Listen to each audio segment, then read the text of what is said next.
Hello friends, welcome you all.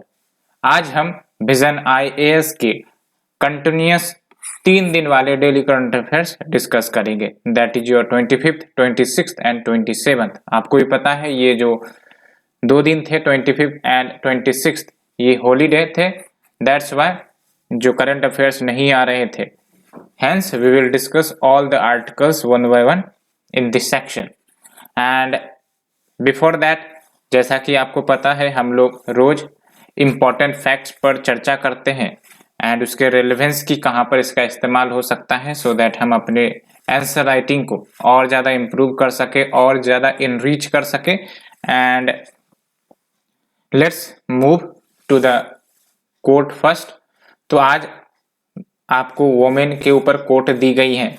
वैसे लगातार मैंने 2 दिन से वोमेन के ऊपर कोट दिया था क्योंकि 2-3 कोट अगर हो जाए किसी टॉपिक पर तो फिर बढ़िया होता है एंड अल्टीमेटली कहीं ना कहीं उसका इस्तेमाल हो ही जाएगा, कंक्लूजन के तौर पर कहो या फिर इंट्रोडक्शन के तौर पर कहो।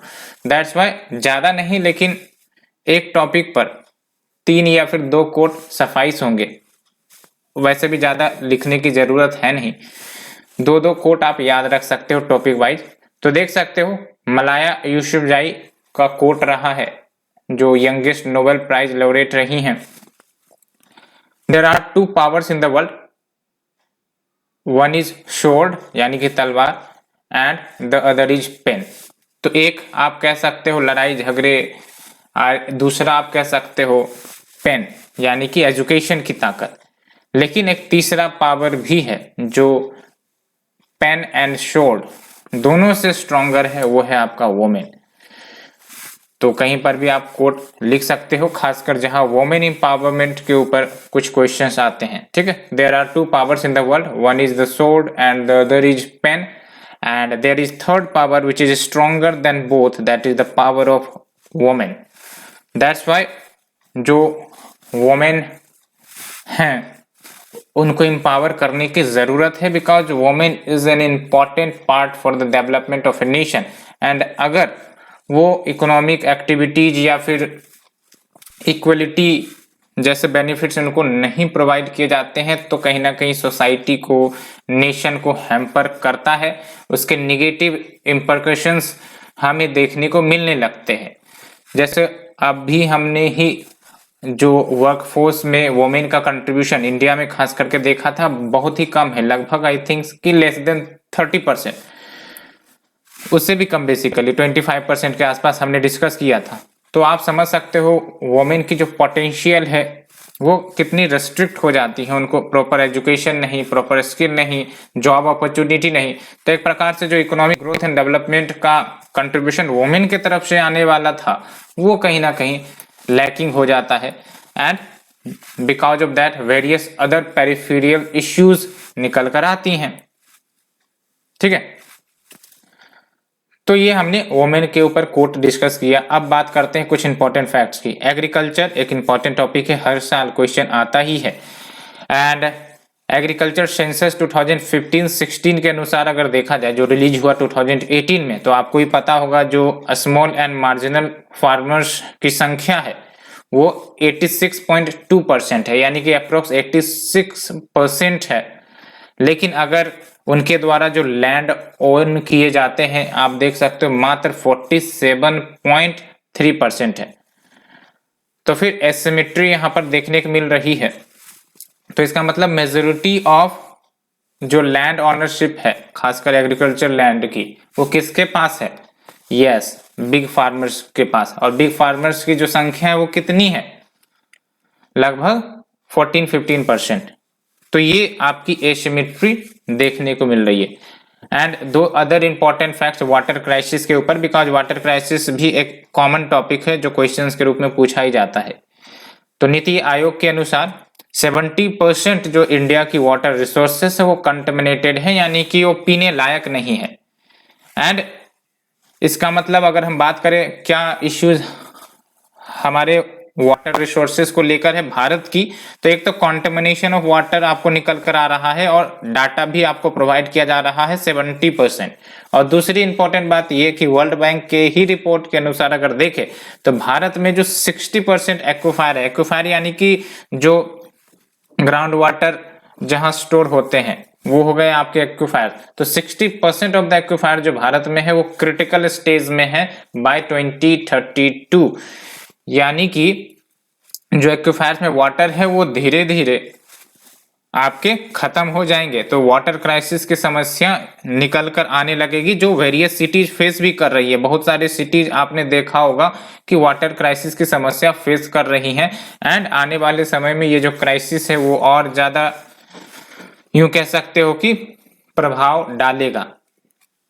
तो दो इंपॉर्टेंट चैलेंजेस वाटर क्राइसिस और वाटर इश्यूज को लेकर आए, एक तो कंटेमिनेशन है और दूसरी इंपॉर्टेंट बात water crisis because of the over exploitation of the aquifer. So hope आपको ये दो डाटा पसंद आई होगी, यू कैन यूज। अब बात करते हैं हमारे वेरियस आर्टिकल्स की। तो let's move to the first article, good governance index 2021 launch की गई है गुड गवर्नेंस डे के दिन, जो सेलिब्रेट किया जाता है 25 ऑफ दिसंबर।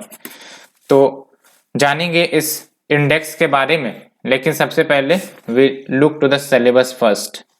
तो जब हम बात करें सिलेबस की, देख सकते हो GS paper 2 important aspect of governance, transparency, accountability, model, success, limitation, potential of e governance, इसके अंतर्गत ये कवर होंगी। तो जब हम बात करते हैं गवर्नेंस की, तो गवर्नेंस का मतलब क्या होता है? गवर्नेंस का मतलब डिलीवरी ऑफ सर्विसेज। अब गुड गवर्नेंस का मतलब क्या हुआ कि जब आप जो भी सर्विसेज प्रोवाइड कर रहे हो वो कितनी आसानी से, कितनी इफेक्टिव तरीके से, कितना इम्पैक्टफुल तरीके से वो सर्विसेज प्रोवाइड की जाती हैं, हो गया गवर्नेंस। और उसके लिए वेरियस मैकेनिज्म होता है, सिस्टम होता है एंड आपके फिर ग्रीवेंसेस रिड्रेसल मैकेनिज्म होते हैं, टारगेटेड वे में प्रोजेक्ट का कंप्लीशन कहो, तो ये सब गवर्नेंस के एस्पेक्ट है। तो ये जो आपका इंडेक्स है ये बेसिकली हमारे जो वेरियस स्टेट्स एंड यूटीज हैं वहां पर गवर्नेंस का क्या परफॉर्मेंस है उसको एसेस करेगा, सो दैट इन स्टेट्स या फिर डिस्ट्रिक्ट्स को रैंक किया जा सके एंड एक कंपैरेटिव पिक्चर प्रोवाइड हो कि कौन से राज्य या यूटीज गवर्नेंस के फील्ड में कितना अच्छा परफॉर्म कर रहे हैं, along with competitive spirit develop किया जाए स्टेट्स या यूटीज के बीच, सो दैट लगातार वो इंप्रूव करने का प्रयास करे। इसका बेस्ट एग्जांपल अगर हम बताएं कि लेट्स से कि एक ग्रुप में आंसर राइटिंग होता है,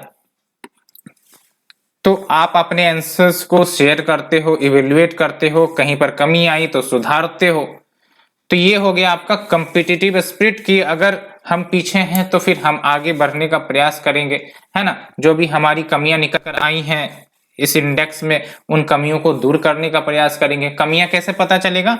इस पैरामीटर्स के आधार पर, जो 10 पैरामीटर्स हैं उसके आधार पर पता चलेगा कि अगर हम इन्वायरमेंटल गवर्नेंस में लैकिंग कर रहे हैं तो हम इस पर फोकस करना चाहिए, या फिर सिटीजन सेंट्रिक गवर्नेंस में लैकिंग कर रहे हैं तो इस पर फोकस करना चाहिए। तो इस हिसाब से स्टेट अपने अपने कमियों को, अपने अपने स्ट्रेंथ को समझ सकता है एंड अल्टीमेटली उस पर काम भी करेगा। एंड ये आपका बाय एनुअल एक्सरसाइज होगा, यानी कि एक साल में 2 बार ये कंडक्ट करी जाएंगी by the department of administrative reforms in public grievances. क्या ऑब्जेक्टिव है? तो बेसिकली एक टूल क्रिएट किया जाए so that various states and UTs को एक यूनिफॉर्म तरीके से एसेस किया जाए कि वो जो है वेरियस पैरामीटर्स के आधार पर कितने ज्यादा अच्छे इंटरवेंशन कर रहे हैं गवर्नेंस को ठीक करने के लिए, जो भी इनिशिएटिव्स ये स्टेट गवर्नमेंट या फिर सेंट्रल गवर्नमेंट ले रहा है। एंड इसके लिए पैरामीटर्स नेसेसरी हैं।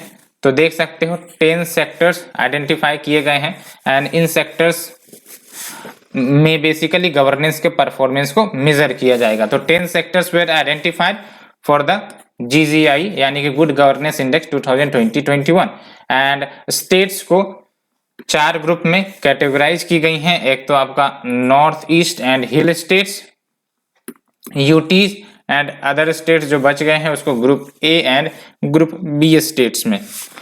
एंड अगर हम बात करें कुछ की हाईलाइट यानी कि इस इंडेक्स से क्या निकल कर आ रही हैं, तो जो 22 स्टेट्स हैं इन्होंने अपने कंपोजिट गवर्नेंस स्कोर्स में इंप्रूव किया है अगर हम बात करें 2019 के इंडेक्स स्कोर के कंपैरिजन में। अलोंग विथ व्हाट, जो ग्रुप ए स्टेट्स हैं उनमें से गुजरात इस कंपोजिट रैंकिंग में टॉप किया है, यानी कि वहां पर अगर ओवरऑल परफॉर्मेंस देखे गवर्नेंस का तो काफी अच्छा है। And Madhya Pradesh group B state में टॉप किया है। एंड दिल्ली इन टर्म्स ऑफ यूटी कैटेगरी इन्होंने टॉप किया है। And North East and hill states के कैटेगरी में कौन है, तो हिमाचल प्रदेश ने टॉप किया है। अब हम बात करें गुड गवर्नेंस इंडेक्स के, ये जो 10 सेक्टर्स को चुने गए हैं, जैसे for example commerce and industry के फील्ड में गवर्नेंस कितनी अच्छी है, कितना वेल परफॉर्म कर रहा है राज्य, उसको एसेस किया जा रहा है। फिर ह्यूमन रिसोर्स डेवलपमेंट के लिए गवर्नेंस कितनी अच्छी है, डिलीवरी ऑफ सर्विसेज कितनी अच्छी हो रही है, बिकॉज वेरियस स्कीम चलाई जाती हैं लेकिन वो कितना सक्षम है, कारगर है स्कीम्स के इफेक्टिव इंप्लीमेंटेशन में, आखिरकार इंप्लीमेंटेशन हो भी रहा है या नहीं हो रहा है, ये भी एक इंपॉर्टेंट एस्पेक्ट है गवर्नेंस का। along with public health, public infrastructure and utilities, economic governance, social and welfare development, judicial and public safety, environment and citizen-centric governance and agriculture and allied sectors। तो ये 10 sectors को identify किया गया है for the good governance index। So hope you understood the first article. Let's move the second article। Ministry of Housing and Urban Affairs इन्होंने road map launch किया है to make urban India garbage free.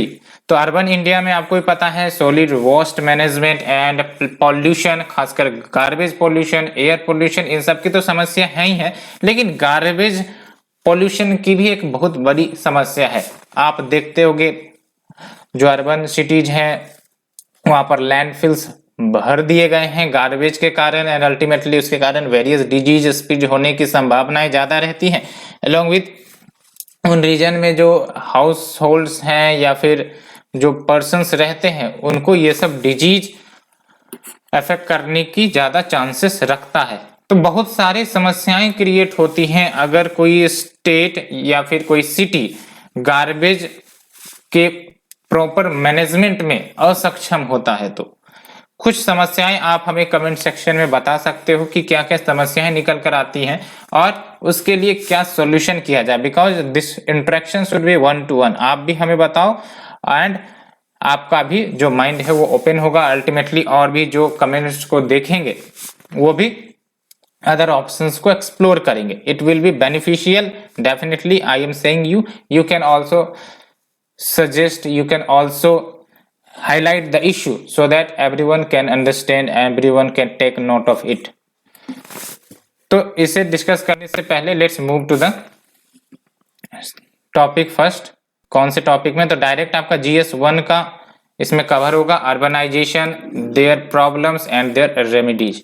ठीक है, तो जो Ministry of Housing and Urban Affairs है इन्होंने जो रोड मैप लॉन्च किया है इसका नाम basically star rating protocol of garbage free cities toolkit 2022 है, जो कि एक इंपॉर्टेंट गवर्नेंस टूल होगा वेस्ट मैनेजमेंट के क्षेत्र में, है ना, कि प्रॉपर वेस्ट मैनेजमेंट हो अर्बन सिटीज का, उसके लिए ये टूल किट मदद करेगा। एंड फॉर एग्जांपल ये जो टूल किट है ये स्वच्छ भारत मिशन अर्बन 2.0 की जो प्रायोरिटीज रखी गई हैं उसके साथ अलाइन करता है। क्या प्रायोरिटीज थी स्वच्छ भारत मिशन अर्बन की? सॉलिड वेस्ट मैनेजमेंट, जो समस्याएं हैं उसको ठीक किया जाए अर्बन सिटीज में, है ना। तो जो हायर वेटेज है किसको एलोकेट किया गया है? For example door to door garbage collection and source segregation. Source segregation का मतलब ये हुआ कि जब हम कचरा फेंकते हैं तो इसमें हम ये नहीं फिलहाल देखते कि वो लिक्विड है कि सॉलिड है, प्लास्टिक है कि क्या है, हम डायरेक्टली डस्टबिन में डाल देते हैं। तो इसके कारण क्या होता है, जब ये लैंडफिल साइट पे जाएगा, सेग्रीगेशन सेंटर पर जाएगा, तो फिर वहां पर सेग्रीगेट करना मुश्किल हो जाता है एंड इसके कारण कॉस्ट भी ज्यादा आते हैं एंड अल्टीमेटली उसका जो प्रॉपर मैनेजमेंट होना चाहिए वो भी नहीं हो पाता है। तो क्या क्या फोकस किया जाएगा, तो door to door garbage collection, source segregation, waste processing, dump site remediation. And अगर हम बात करें स्वच्छ भारत मिशन 2.0 की, तो इसे लॉन्च किया गया था। ओवरऑल विजन क्या था मैंने आपको बताया, गार्बेज फ्री सिटी बनाने का। एंड अगर इस टारगेट को अचीव करना है तो एक की ऑब्जेक्टिव रखा गया था अंडर दिस स्वच्छ भारत मिशन 2.0, और वो क्या की ऑब्जेक्टिव था कि जो अर्बन लोकल बॉडी है, अर्बन लोकल बॉडीज यानी कि जो आपके म्यूनिसिपैलिटीज सब हैं वो सब अर्बन लोकल बॉडीज में आ जाते हैं। हर अर्बन लोकल बॉडीज को एटलीस्ट 3 स्टार गार्बेज फ्री बनाया जाए as per star rating protocol. ये स्टार रेटिंग प्रोटोकॉल है, 1 स्टार है, 3 स्टार है, 5 स्टार है, 7 स्टार है। एंड जो 7 स्टार हो गए, जाहिर सी बात है वहां पर जो सॉलिड वेस्ट मैनेजमेंट की समस्याएं होंगी वो काफी हद तक सुधरी हुई होंगी। तो एक बड़ा ऑब्जेक्टिव यही है, to make every urban local body at least 3 star garbage free as per the right star rating protocol. And अगर हम बात करें 7 स्टार रेटिंग प्रोटोकॉल की, ये है आपका 7 स्टार रेटिंग प्रोटोकॉल। एंड इसके तहत क्या होगा, जो सिटीज के एस्पिरेशंस हैं कि वो स्वच्छता के और ज्यादा हायर स्टैंडर्ड्स को अचीव कर पाने में सक्षम है, उसके पैरामीटर्स को कंप्लीट कर पाने में सक्षम है, तो 7 स्टार रेटिंग मिलेगा। एंड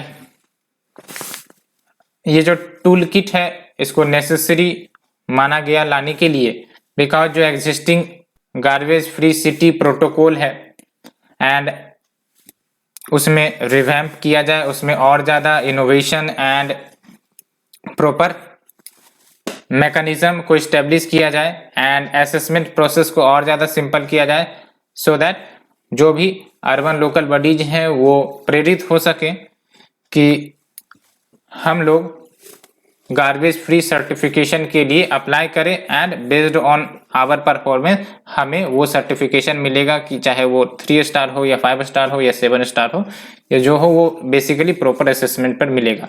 एंड फॉर बोथ स्वच्छ Bharat mission urban 2.0 and 15 finance commission, government funds को कंडीशनल बनाई गई थी। आपने सुना भी होगा, आपने पढ़ा भी होगा कि एक तो होता है टाइड ग्रांट, एक होता है अनटाइड ग्रांट। तो टाइड ग्रांट में क्या था कि आपको सर्टेन ऑब्जेक्टिव्स फुलफिल करने पड़ेंगे तभी आपको वो ग्रांट मिलेंगे। तो स्वच्छ भारत मिशन अर्बन 2.0 के लिए प्लस 15 फाइनेंस कमीशन के रिकमेंडेशन, दोनों ने एक टाइड ग्रांट की नींव रखी थी कि गवर्नमेंट फंड्स तो हम आपको देंगे लेकिन सर्टेन कंडीशन जब आप फुलफिल करोगे तब, जैसे for example achieving at least 1 star certification और भी बहुत सारी चीजें थी। एंड आप देख सकते हो स्टार रेटिंग प्रोसेस कैसे फॉलो होता है। तो कोई सिटी है let's say, and based on the performance उन्होंने डिक्लेरेशन किया कि भाई साहब मैं एक 3 स्टार रैंक सिटी हूं। अब जाहिर सी बात है सिटी ने तो डिक्लेयर कर लिया, लेकिन सर्टिफिकेशन तो मिले, वेरीफाई तो हो कि हाँ वो जो कह रहा है वो सही कह रहा है। तो अल्टीमेटली सिटी के डिक्लेरेशन के बाद कहाँ जाएगा, ये स्टेट के पास जाएगा, तो स्टेट सर्टिफिकेशन देगा। स्टेट सर्टिफिकेशन जब देगा तो फिर एक थर्ड पार्टी असेसमेंट करेगा कि क्या जो बातें कही गई है वो सही है या फिर गलत है, या फिर सिर्फ कागजों में नजर आ रही हैं, रियल ग्राउंड पर नजर नहीं आ रही हैं। तो based on the third party assessment फिर जाके सर्टिफिकेशन प्राप्त होगा। कौन सी मिनिस्ट्री सर्टिफिकेशन प्रोवाइड करेंगी, ये याद रखना है, ministry of Housing and Urban affairs provide करेंगी, ये आपकी एनवायरनमेंट मिनिस्ट्री नहीं करेंगी। ठीक है, तो ये हमने स्टार रेटिंग प्रोसेस को भी डिस्कस किया। Let's move to the next article, omicron cases. आप देख सकते हो बहुत ही तेजी से बढ़ने लगे हैं। दैट्स व्हाई पीएम ने अर्ज किया है कि जो कोविड एप्रोप्रिएट बिहेवियर है उसको फॉलो किया जाए, because cases are rising and no one knows कि कब ये काफी ज्यादा घातक बन जाए। इसलिए follow the COVID appropriate behaviour and और भी सर्टेन इनिशिएटिव्स लिए गए हैं सो दैट ये जो इन्फेक्शन के राइजिंग केसेस है उसको कर्व करने का प्रयास किया जाए। But let's move to the syllabus first. तो अगर हम बात करें सिलेबस की तो देख सकते हो आप issues related to the development and management of social sector या services related to health education and human resources। तो जैसा कि आपको पता है पीएम ने एड्रेस किया था नेशन को और वहां पर उन्होंने सेवरल अनाउंसमेंट की थी, जिसमें एक तो ये था कि अब जो है चिल्ड्रन के लिए भी वैक्सीनेशन अलाउ कर दी जाएंगी for the children having the age of 15 to 18 years and ये जनवरी 3, 2022 से बिगिन होगा।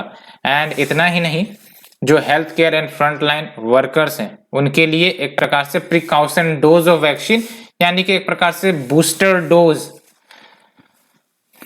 की भी मंजूरी मिली है जो जनवरी 10, 2022 से शुरू हो जाएंगी। एंड इतना ही नहीं, वैसे पर्सन हैविंग द कोमॉर्बिडिटीज का मतलब ये हुआ कि पहले से उनके अंदर कुछ बीमारियां हैं, है ना, as well as the person having the 60 years of age, उनके डॉक्टर के रिकमेंडेशन के आधार पर वो भी प्रिकॉशन डोजेज ले सकते हैं।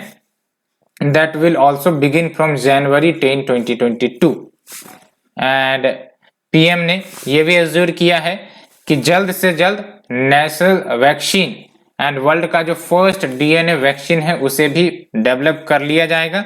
एंड जब हम बात करते हैं नेशनल रूट तो आपको ही पता है नेशनल कैविटी के माध्यम से ये वैक्सीन डाली जाती है और इसकी जो वैक्सीनेशन पोटेंशियल है काफी ज्यादा एक्सीलेंट होती है बिकॉज ये ऑर्गेनाइज्ड इम्यून सिस्टम डेवलप करता है।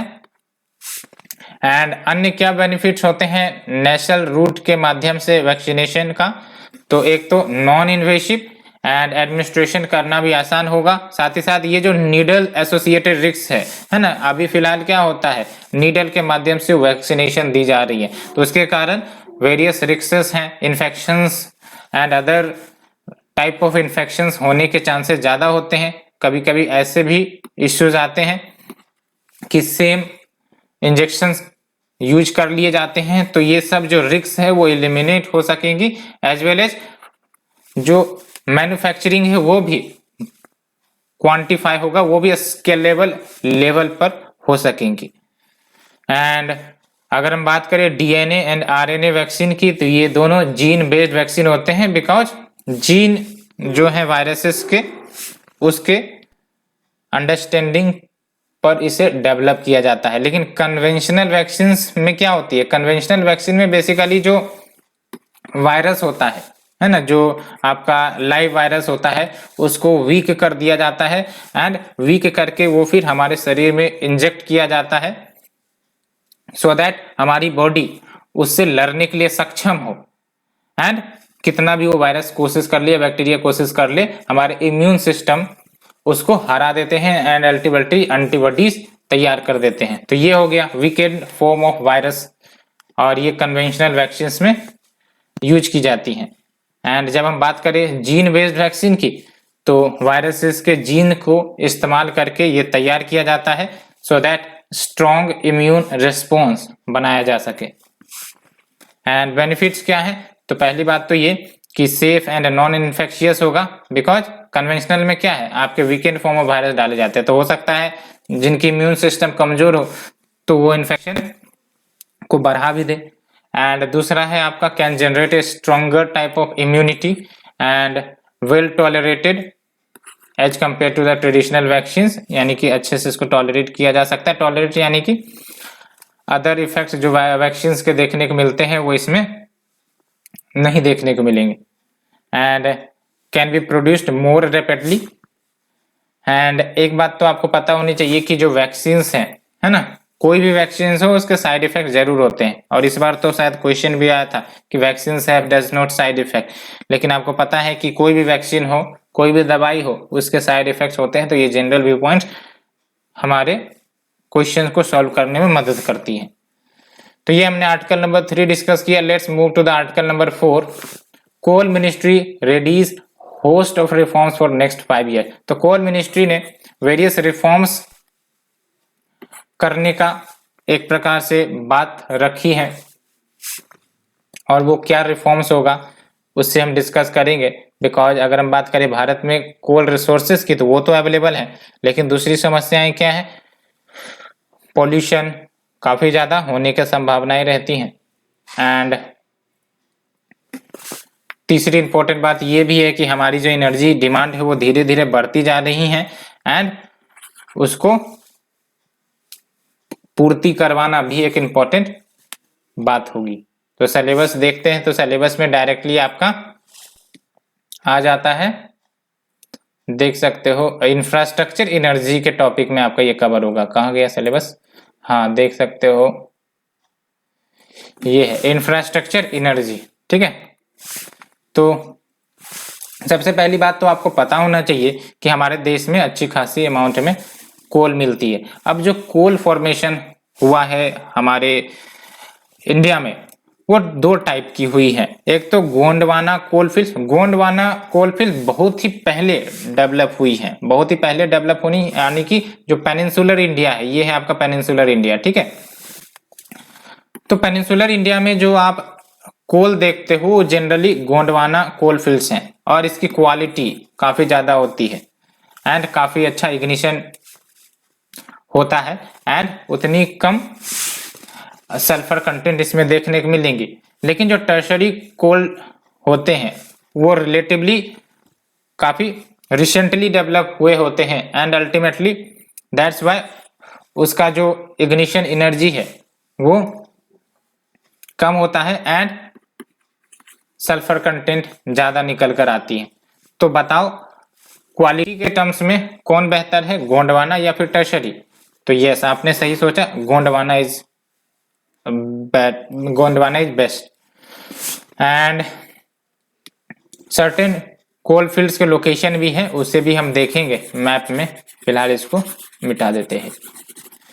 तो ये रिपोर्ट की जा रही है कि 5 साल का एक्शन प्लान प्रपोज किया जा रहा है कोल मिनिस्ट्री की तरफ से, so that marketing, quality, environmental related reforms coal sector में लाई जाए। बिकॉज जब हम बात करते हैं कोल की तो एक इन्वायरमेंटल डायमेंशन भी आता है, दूसरी इंपॉर्टेंट बात क्वालिटी की भी डायमेंशन आती है, तीसरी इंपॉर्टेंट बात मार्केटिंग इन द सेंस कि हमारा देश में कोल के रिजर्व्स हैं। अब इसको अगर हम मार्केटिंग करते हैं तो अल्टीमेटली हमें भी बेनिफिट्स प्राप्त होगा, हमें भी जो कह सकते हो कि मनी एज ए रेवेन्यू वो भी प्राप्त होंगी।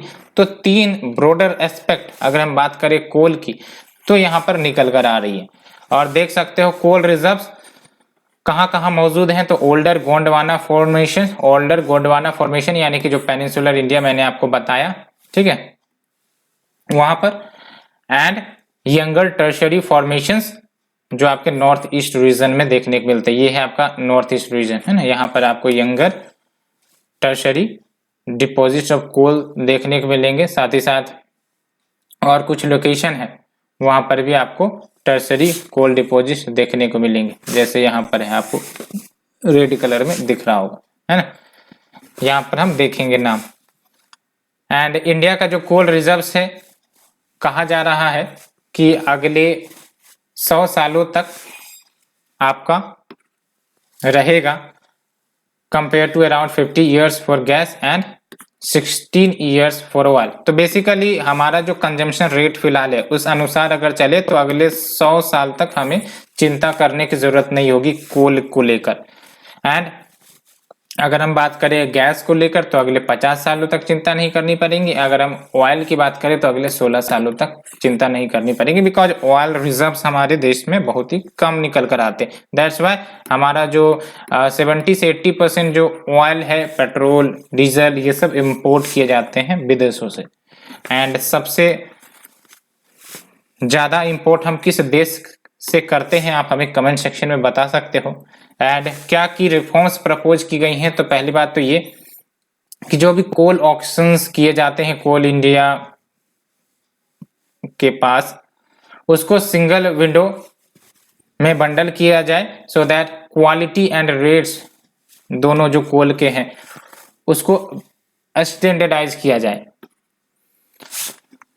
तो दूसरी इंपॉर्टेंट रिफॉर्म्स जो प्रपोज की गई है, कोल ट्रेडिंग एक्सचेंज सेटअप किया जाए, जहां पर अगर किसी कंज्यूमर इंडस्ट्री को कोल की त्वरित रिक्वायरमेंट है तो फिर यहां से वो उसे एक्सेस कर सकता है एट एनी टाइम, है ना। तो setup coal trading exchange to make coal to be available to any industry any consumer at any time.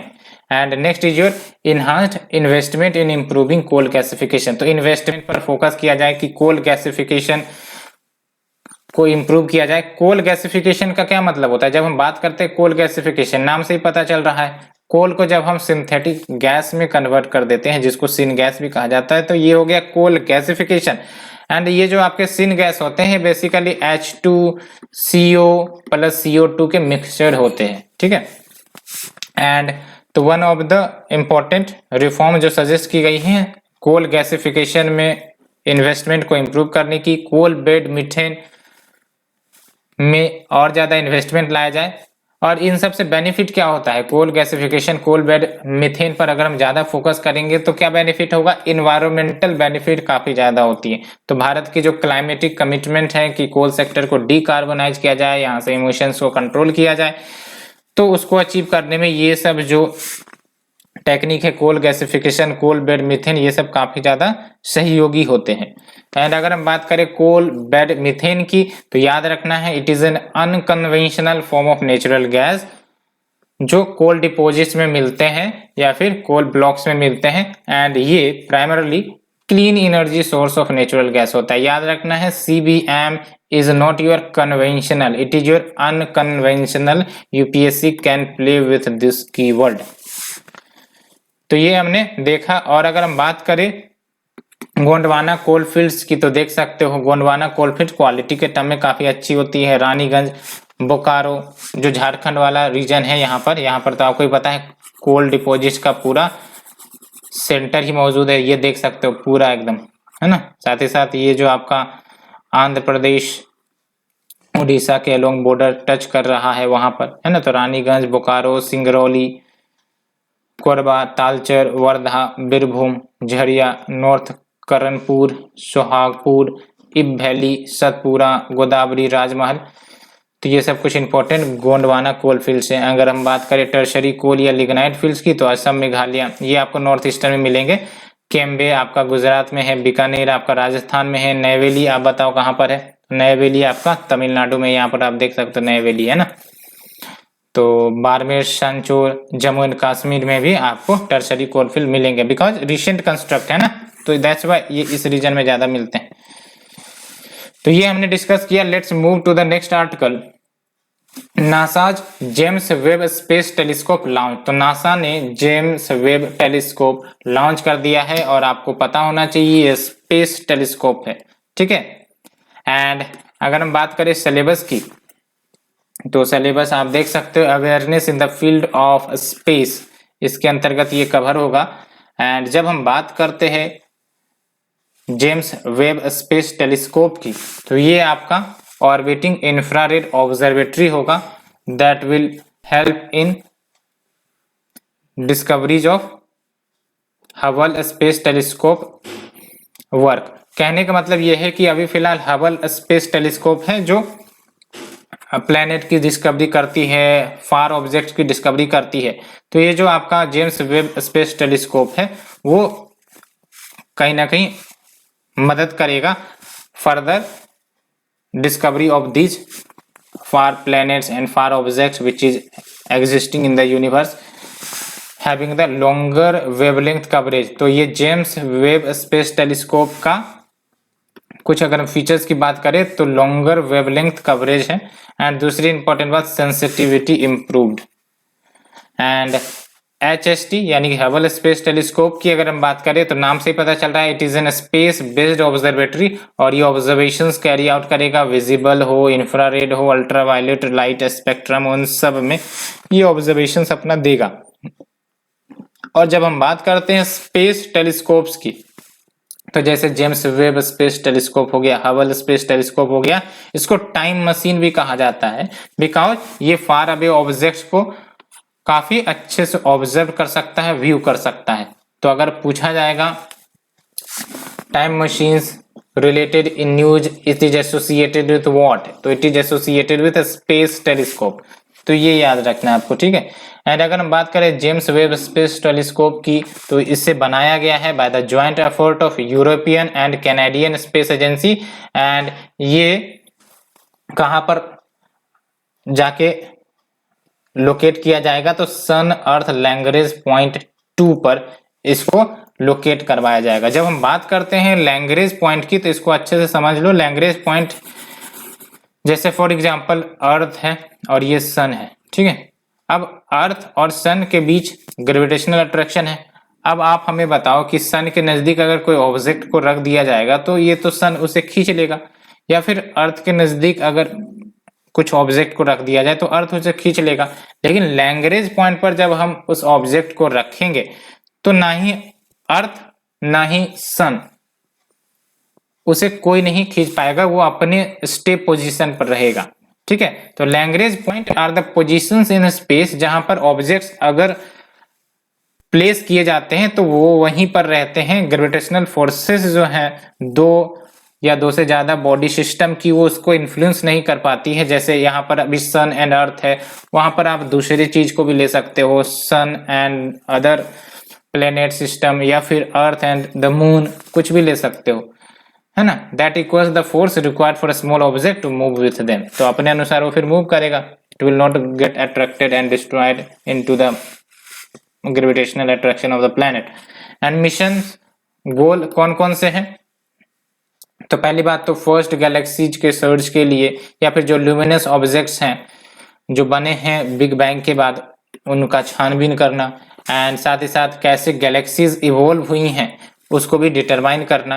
And star formations को ऑब्जर्व करना कि कैसे आपका जो स्टार फॉर्मेशन होता है, चाहे वो फर्स्ट स्टेज हो, and thereby leads to the planetary formation. आपने भी थ्योरी में पढ़ा होगा, ज्योग्राफी में हमने पढ़ाया भी था आपका, how the stars in planets formed, और बहुत सारे हाइपोथेसिस भी हैं, 2-3 हाइपोथेसिस हैं बेसिकली।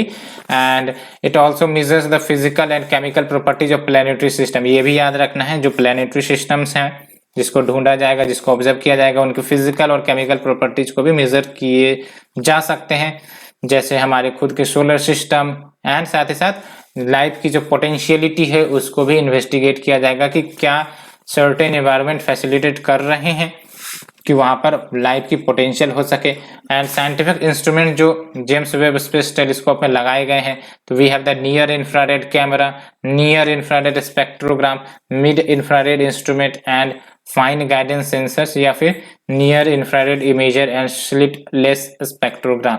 ये सब कुछ इंस्ट्रूमेंट हैं। सो इसे डिस्कस करने के बाद let's move to the last article. Prime minister chairs first meeting of high level committee to commemorate 150th birth anniversary of sir Aurobindo. आपको ही पता है लाल बाल पाल एंड अरविंदो घोष, ये सब एक्सट्रीमिस्ट लीडर थे, और इन्होंने देश की आजादी एज वेल एज अंग्रेजों को एक प्रकार से डर क्रिएट करने में कि भाई साहब तुम लोग हमारा देश छोड़ो, नहीं तो अच्छी बात नहीं होगी। तो इन सब में बहुत अच्छी तरीके से इन्होंने कंट्रीब्यूशन किया। एंड अभी फिलहाल 150th बर्थ एनिवर्सरी इनकी 15 अगस्त 2022 को आने वाली है। तो इनके कंट्रीब्यूशन हमें याद रहने चाहिए। अगर हम बात करें मेंस की और प्रीलिम्स में भी ये पूछा जाएगा कि किन किन एक्टिविटीज से ये एसोसिएटेड थे, तो थोड़ा सा फोकस्ड वे में स्टडी हो। एंड अगर हम बात करें सिलेबस की, तो ये डायरेक्टली आपका इंपॉर्टेंट पर्सनैलिटीज के अंतर्गत कवर किया जाएगा। देख सकते हो modern Indian history and the personalities and उनके कंट्रीब्यूशन। तो 150th एनिवर्सरी जैसा कि मैंने आपको बताया 15 अगस्त 2022 को आने वाली है, और 22 यानी कि जो 15 अगस्त 2022 है वो एक और चीज के लिए फेमस है, because this year and the date will be India's 75th years of independence. And PM ने 2 एस्पेक्ट्स भी हाईलाइट किए जो श्री अरविंदो की फिलोसफी में निहित हैं, एक तो रिवॉल्यूशन एंड दूसरा इवोल्यूशन, ठीक है। नर टू नारायण। तो एक है आपका रिवोल्यूशन एंड इवोल्यूशन और दूसरी फिलोसफी रही है जो अरविंदो घोष की है वो नर टू नारायण वाली, टू क्रिएट ए महामानव। एंड अगर हम बात करें वैल्यूज की तो ये रिवोल्यूशनरी थे, nationalist, poet, educationalist, philosopher. Significant contribution की बात करें तो देख सकते हो इन्होंने एक philosophy that is divine life on earth through spiritual evolution, यानी कि स्पिरिचुअल इवोल्यूशन के माध्यम से we can attain divine life on earth. इन्होंने इस फिलोसफी को प्रपाउंड किया। साथ ही साथ also highlighted the importance of meditation, Indian philosophy and Vedas, therefore इनको योगी भी कहा जाता था। तो एक इंपॉर्टेंट बात इनके कंट्रीब्यूशन की, he propounded philosophy of divine life on earth through spiritual evolution. And दूसरी, he also highlighted the importance of meditation, Indian philosophy, Vedas, therefore known as yogi। and इन्होंने स्टेट सर्विस ऑफिसर के रूप में भी सर्व किया 1893। Generally ये सब fact नहीं मिल पाती but you should understand he also served as an state service officer। And 1902 से 1910 के बीच इन्होंने भारत के फ्रीडम स्ट्रगल में काफी ज्यादा एक्टिव पार्टिसिपेट किया था। लेकिन आपको पता है Alipur bomb conspiracy case I think 1908 में इनको फिर अरेस्ट कर लिया गया था और जब फिर ये जेल से रिहा हुए तो अल्टीमेटली ये पौंडीचेरी चले गए एंड वहां पर उन्होंने श्री अरविंदो आश्रम 1926 में स्टेब्लिश भी किया। लिटरेरी वर्क की बात करें तो कौन कौन से लिटरेचर इन्होंने कंट्रीब्यूट किए तो आर्या मैगजीन है, वंदे मातरम न्यूज़पेपर था। अदर राइटिंग्स देख सकते हो, life divine, synthesis of yoga and Savitri, essay on the Gita, human cycle, ideal of human unity, on the Veda, ये सब बुक इन्होंने लिखे हैं। एंड इनको नोबेल प्राइज के लिए 2 बार नॉमिनेट भी किया था। आप समझ सकते हो ये सब इंपॉर्टेंट फैक्ट है। Who was nominated twice for the Nobel prize and एक तो आपका 1943 में एंड दूसरा आपका नोबेल पीस प्राइज इन 1950 में, है ना। तो ये हमने डिस्कस किया all this article, hope you liked it. So आज के लिए फ्रेंड्स इतना ही। एक लोकेशन वाली न्यूज देख सकते हैं, गोलन हाइट। तो गोलन हाइट बार बार ये न्यूज में रहती है, ये देख सकते हो, ये आपका इजराइल है ना और ये लेबनान है और ये देख सकते हो बॉर्डर आपका अटैच्ड है एंड ये है आपका गोलन हाइट, ठीक है। तो ध्यान से रखना जब हम गोलन हाइट की बात करते हैं यहाँ पर क्या न्यूज आ रही है। तो इजराइल की जो गवर्नमेंट है उन्होंने एक प्लान अप्रूव किया है कि जो जेविस के सेटलर पॉपुलेशन है गोलन हाइट में वहां पर वो डबल करेंगे। That's why Golan height news में है। और ये रॉकी प्लेट्यू है which is bounded by Jordan river and sea of Galilee on the west. तो एक तो आपका सी ऑफ गैलिली यहाँ पर है एंड जॉर्डन रिवर भी मौजूद है एंड माउंट हरमोन नॉर्थ में है एंड यामुक रिवर ईस्ट में है, ठीक है। एंड गोलन हाइट सीरिया का पार्ट था अंटिल 1967 एंड बाद में ये इजराइल के कंट्रोल में चला गया था, ठीक है। सो फ्रेंड्स ये हमने all the articles in detail discuss किए। Hope you like it. Thank you friend, thank you for very much.